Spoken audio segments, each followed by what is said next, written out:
ายดีหรือเปล่า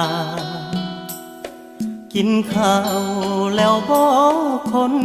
ดีอยากรู้คนอยู่ทางโน้นยังคิดทอดคนทางนี้อยากฟังถ้อยคำหวานๆเดิมๆซ้ำเก่าฝากฟังมือขวางกันที่ทำงานห่างกันสองห่าง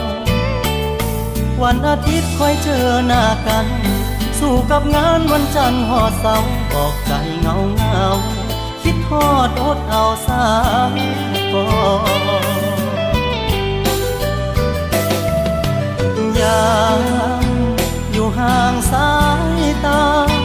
ลมหนาวผ่านมาห่มผ่านหนายามนอนหากจึงเป็นห่วงฝันเห็นหน้าเฝ้าตื่นขึ้นมากลับมอง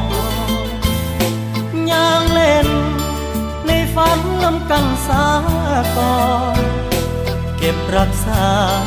สัญญาของเฮาเอาไว้กดเบอร์โทรคนคิดฮอดเที่ยวไม่ยอเก็บพักเติมใจเพื่อไว้สู้รอยความอ้างว้างเติมวันนี้ให้มีความหมายอยากได้แรงใจ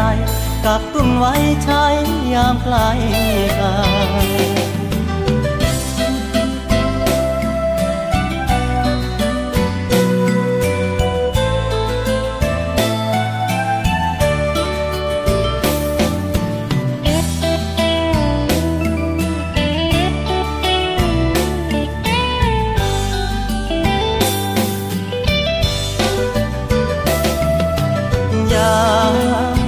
อยู่ห่างสายตา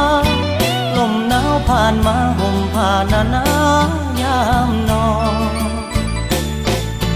หากจึงเป็นห่วงฝันเห็นหน้าเฝ้าตื่นขึ้นมากลับมองย่างเล่นในฝันลำกันสาก่อนเก็บรักษาสัญญาของเฮาเอาไว้